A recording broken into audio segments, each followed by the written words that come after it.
নমস্কাৰ ছাত্ৰ ছাত্ৰীসকল ARI অনলাইন ক্লাছেছ চেনেলটোলৈ তোমালোক সকলোকে স্বাগতম জনাইছো।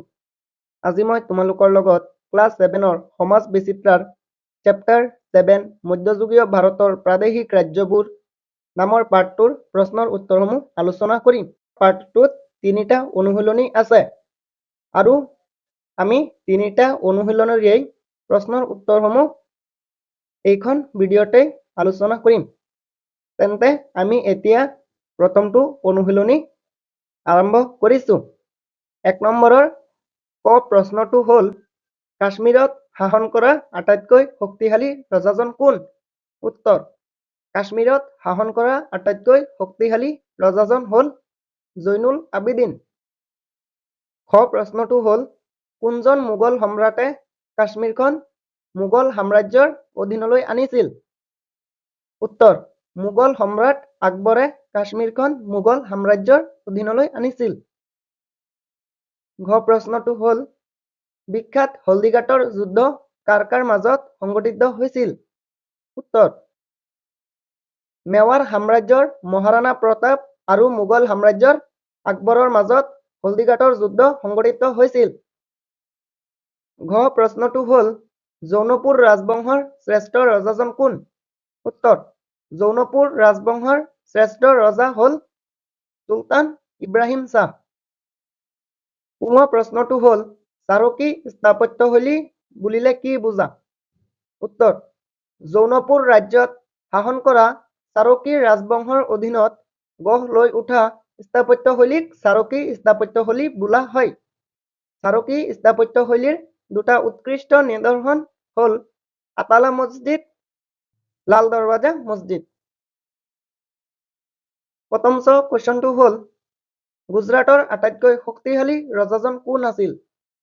উত্তৰ: গুজৰাটৰ আটাইতকৈ শক্তিশালী ৰজাজন আছিল মহমুদ বাগাৰা। দ্বিতীয় প্ৰশ্নটো হ'ল মালৱত শাসন কৰা ৰাজবংশ দুটাৰ নাম কি? উত্তৰ: মালৱত শাসন কৰা ৰাজবংশ দুটাৰ নাম হ'ল ঘুৰি ৰাজবংশ আৰু খালজী ৰাজবংশ। 2 নম্বৰ প্ৰশ্নটো হ'ল জৈনুল আবিদিনে কাশ্মীৰত কৰা তিনিটা প্ৰজাহিতৈষী কামৰ বিষয়ে উল্লেখ কৰা। উত্তৰ: জৈনুল আবিদিনে কাশ্মীৰত কৰা তিনিটা প্ৰজাহিতৈষী কাম হ'ল 1 নম্বৰ জৈনুল আবিদিনে কাগজ প্ৰস্তুতিৰ প্ৰশিক্ষণ ল'বলৈ বিদেশলৈ কাৰিকৰ পঠিয়াইছিল। 2 নম্বৰ কৃষিৰ বিকাশৰ বাবে পাহাৰীয়া নদীত বান্ধ দি জলসিঞ্চনৰ ব্যৱস্থা কৰিছিল। 3 নম্বৰটো হ'ল জৈনুল আবিদিনে কাশ্মীৰৰ প্ৰথম কাঠৰ দলং নিৰ্মাণ কৰিছিল। 4 নম্বৰ প্ৰশ্নটো হ'ল গুজৰাট ৰাজ্যখন অৰ্থনৈতিকভাৱে কিয় সবল আছিল? উত্তৰ: গুজৰাট ৰাজ্যখন অৰ্থনৈতিকভাৱে সবল থকাৰ কাৰণসমূহ হ'ল গুজৰাটত উন্নত মানৰ হস্তশিল্পৰ প্ৰচলন আছিল, গুজৰাটত সুচল সামুদ্ৰিক বন্দৰসমূহ আছিল, গুজৰাটত পলসুৱা কৃষিভূমিৰ পৰিমাণ অধিক আছিল। প্ৰথমটো অনুশীলনীৰ প্ৰশ্ন ইমানেই আছিল। দ্বিতীয়টো অনুশীলনী আৰম্ভ কৰোঁ। 1 নম্বৰত আছে তলৰ প্ৰশ্নবোৰৰ উত্তৰ দিয়া। ক প্ৰশ্নটো হ'ল বিজয়নগৰ সাম্ৰাজ্য ভাৰতৰ কোন প্ৰান্তত অৱস্থিত? উত্তৰ: বিজয়নগৰ সাম্ৰাজ্য ভাৰতৰ দক্ষিণ প্ৰান্তত অৱস্থিত। খ প্ৰশ্নটো হ'ল বিজয়নগৰ সাম্ৰাজ্যত শাসন কৰা ৰাজবংশকেইটা কি কি? উত্তৰ: বিজয়নগৰ সাম্ৰাজ্যত শাসন কৰা ৰাজবংশকেইটা হ'ল সংগম, চালুভা, তুলুভা আৰু আৰভিডু। ঘ নম্বৰ প্ৰশ্নটো হ'ল অমুক্তমাল্যদা কোনে ৰচনা কৰিছিল? উত্তৰ: অমুক্তমাল্যদা কৃষ্ণদেৱৰায়ে ৰচনা কৰিছিল। ঘ প্ৰশ্নটো হ'ল হাজাৰা ৰামস্বামী মন্দিৰ ক'ত অৱস্থিত? উত্তৰ: হাজাৰা ৰামস্বামী মন্দিৰ কৰ্ণাটকত অৱস্থিত। পুনৰ প্ৰশ্নটো হ'ল গুলবৰ্গা কোনখন ৰাজ্যৰ ৰাজধানী আছিল? উত্তৰ: গুলবৰ্গা বাহমনি ৰাজ্যৰ ৰাজধানী আছিল। 2 নম্বৰ প্ৰশ্নটো হ'ল কৃষ্ণদেৱৰায়ৰ ৰাজত্বকালত কেনেদৰে বিজয়নগৰ সাম্ৰাজ্য উন্নতিৰ শিখৰত উপনীত হৈছিল? উত্তৰ: কৃষ্ণদেৱৰায়ৰ ৰাজত্বকালত তলত দিয়া ধৰণে বিজয়নগৰ সাম্ৰাজ্য উন্নতিৰ শিখৰত উপনীত হৈছিল। 1 নম্বৰটো হ'ল কৃষ্ণদেৱৰায়ে প্ৰশাসনিক ক্ষেত্ৰত মন্ত্ৰী বিষয়াসকলৰ স্বেচ্ছাচাৰিতা দমন কৰিছিল। 2 নম্বৰটো হ'ল কৃষ্ণদেৱৰায়ে প্ৰজাৰ জীৱনশৈলীৰ বিকাশ আৰু সমস্যাসমূহ সমাধান কৰাত গুৰুত্ব দিছিল। 3 নম্বৰটো হ'ল কৃষ্ণদেৱৰায়ে প্ৰজাসকলক অত্যাধিক কৰৰ বোজাৰ পৰা ৰেহাই দিছিল। 4 নম্বৰটো হ'ল কৃষ্ণদেৱৰায়ে কৃষিৰ বিকাশৰ বাবে নতুন কৃষিভূমি মুকলি কৰিছিল আৰু জলসিঞ্চনৰ ব্যৱস্থা কৰিছিল। 3 নম্বৰ প্ৰশ্নটো হ'ল বাহ্মণীসকল কাৰ লগত আৰু কিয় সঘনাই সংঘাতত লিপ্ত হৈছিল? উত্তৰ: বাহ্মণীসকল বিজয়নগৰ সাম্ৰাজ্যৰ সম্ৰাট কৃষ্ণদেৱৰায়ৰ লগত ৰাজ্যৰ সুৰক্ষা আৰু বাণিজ্যিক স্বাৰ্থৰ বাবে সঘনাই সংঘাতত লিপ্ত হৈছিল। 4 নম্বৰ প্ৰশ্নটো হ'ল মহম্মদ গবন নামৰ বিষয়াজনক কাৰ অভিভাৱক হিচাপে আৰু কিয় ৰাজকাৰ্য পৰিচালনাৰ দায়িত্ব অৰ্পণ কৰা হৈছিল? উত্তৰ: মহম্মদ গবন নামৰ বিষয়াজনক চুলতান মহম্মদ শ্বাহৰ অভিভাৱক হিচাপে দায়িত্ব অৰ্পণ কৰা হৈছিল। চুলতান মহম্মদ শ্বাহ অতি কম বয়সীয়া হোৱাৰ কাৰণে মহম্মদ গবন নামৰ বিষয়াজনক ৰাজকাৰ্য পৰিচালনাৰ দায়িত্ব অৰ্পণ কৰা হৈছিল। এতিয়া আমি তৃতীয়টো অনুশীলনীৰ আৰম্ভ কৰিছোঁ।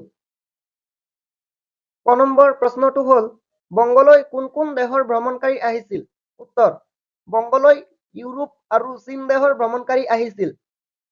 খ প্ৰশ্নটো হ'ল কোনটো ৰাজবংশৰ দিনত পৰ্তুগীজসকলে বংগত কাৰখানা স্থাপন কৰিছিল? উত্তৰ: হুছেইন শ্বাহ ৰাজবংশৰ দিনত পৰ্তুগীজসকলে বংগত কাৰখানা স্থাপন কৰিছিল। গ প্ৰশ্নটো হ'ল উৰিষ্যাৰ শক্তিশালী ৰাজবংশটো কি আছিল? উত্তৰ: উৰিষ্যাৰ শক্তিশালী ৰাজবংশটো আছিল গজপতি ৰাজবংশ। ঘ প্ৰশ্নটো হ'ল উৰিষ্যাৰ কোনখন ঠাই মধ্যযুগৰ ধৰ্ম আৰু সংস্কৃতিৰ কেন্দ্ৰস্থল আছিল? উত্তৰ: উৰিষ্যাৰ পুৰীৰ জগন্নাথ মন্দিৰ মধ্যযুগৰ ধৰ্ম আৰু সংস্কৃতিৰ কেন্দ্ৰস্থল আছিল। ঙ প্ৰশ্নটো হ'ল কমল খান গখ্খৰ কোন আছিল? উত্তৰ: গখ্খৰসকলৰ মুখিয়াল আছিল কামাল খান গখ্খৰ। 2 নম্বৰ প্ৰশ্নটো হ'ল উৰিষ্যা ৰাজ্যৰ পতন কিয় ঘটিছিল? উত্তৰ: চুবুৰীয়া ৰাজ্যসমূহৰ লগত সঘনাই হোৱা যুদ্ধ বিগ্ৰহৰ ফলত উৰিষ্যা ৰাজ্যৰ পতন ঘটিছিল। 3 নম্বৰ প্ৰশ্নটো হ'ল জাট আৰু গদ্দীসকল কোন আছিল? তেওঁলোকে কিয় এঠাইৰ পৰা আন এঠাইলৈ ঘূৰি ফুৰিছিল?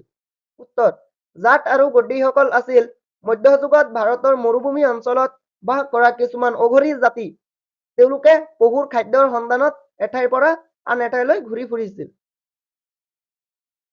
4 নম্বৰ প্ৰশ্নটো হ'ল মধ্যযুগত ভাৰতত বাস কৰা অঘৰী জাতিকেইটাৰ নাম লিখা। তেওঁলোকৰ প্ৰধান জীৱিকা কি আছিল? উত্তৰ: মধ্যযুগত ভাৰতত বাস কৰা অঘৰী জাতিকেইটাৰ নাম হ'ল জাট, গদ্দী, বঞ্জাৰা আৰু গুজ্জৰ। তেওঁলোকৰ প্ৰধান জীৱিকা আছিল চিকাৰ আৰু পশুপালন। এই পাঠটোৰ 3টা অনুশীলনীৰ প্ৰশ্নৰ উত্তৰ ইমানেই আছিল। ছাত্ৰ-ছাত্ৰীসকল, ভিডিঅ'টোৰ জৰিয়তে যদি তোমালোকে অলপ হ'লেও উপকৃত হৈছা, ভিডিঅ'টো লাইক কৰিবা, বন্ধু-বান্ধৱীৰ সৈতে শ্বেয়াৰ কৰিবা আৰু এনে ধৰণৰ প্ৰশ্নৰ উত্তৰসমূহ পাই থাকিবলৈ চেনেলটো ছাবস্ক্ৰাইব কৰিবা।